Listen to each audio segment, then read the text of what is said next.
ये कहानी है एक बाप बेटे की जो स्कूटर पर कहीं पर जा रहे होते हैं। तभी जो बाप होता है उसकी नजर पड़ती है रोड के साइड में कुछ लड़कों के ऊपर जो कि कीचड़ में कुछ ढूंढ रहे होते हैं। तो अपना स्कूटर वहां पर रोकते हैं और जाकर के उनसे पूछते हैं कि बेटे क्या ढूंढ रहे हो यहाँ पर। तो उनमें से एक बोलता है कि आपको दिख नहीं रहा है कि ये सामने सोने का फल है, हम उसको पाने की कोशिश कर रहे हैं। उसकी ये बात सुनते ही पिता का ध्यान जाता है उस सोने की फल की तरफ जो चमक रहा होता है।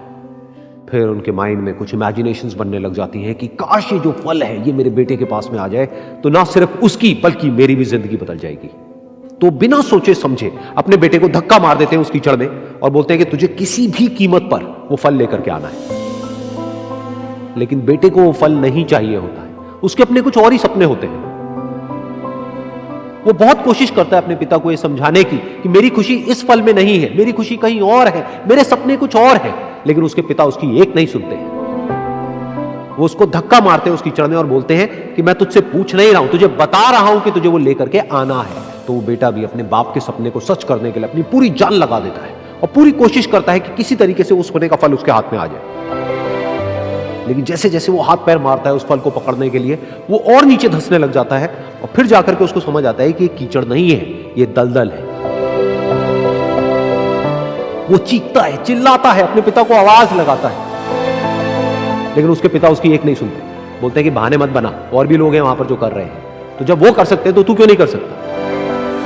तो एक बार वो फिर से कोशिश करता है और अपनी पूरी जान लगा देता है, लेकिन उसके बाद भी उसके हाथ में कुछ नहीं आता है और वो धीरे धीरे नीचे धंसता चला जाता है और मर जाता है।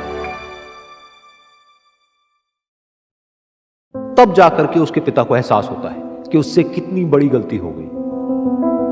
वो वहीं बैठ करके रो रहा होता है, चीख रहा होता है, चिल्ला रहा होता है। तभी वहां पर एक साधु आता है और वो साधु उस आदमी से पूछता है कि तुम क्यों रो रहे हो। फिर वो आदमी उस सोने के फल की तरफ इशारा करते हुए उस साधु को अपनी पूरी बात बताता है और बोलता है कि इसमें मेरी क्या गलती है, मैंने तो जो कुछ भी किया अपने बेटे की खुशी के लिए किया।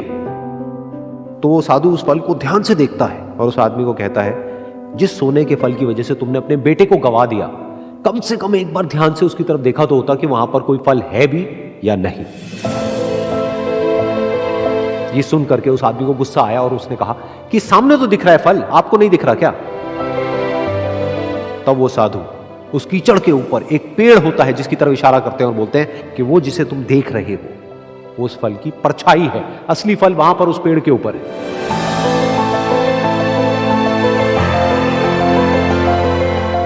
फिर वो साधु उस आदमी को बोला कि अपने बेटे को जबरदस्ती धक्का देने की बजाय और उसको बताने की बजाय कि तेरी खुशी किसमें है, अगर तुमने उससे पूछा होता कि बेटा तू बता तू क्या करना चाहता है और तेरी खुशी किसमें है, तो ना सिर्फ तुम्हारा बेटा जिंदा होता बल्कि हो सकता है कि उसके हाथ में वो असली सोने का फल भी होता।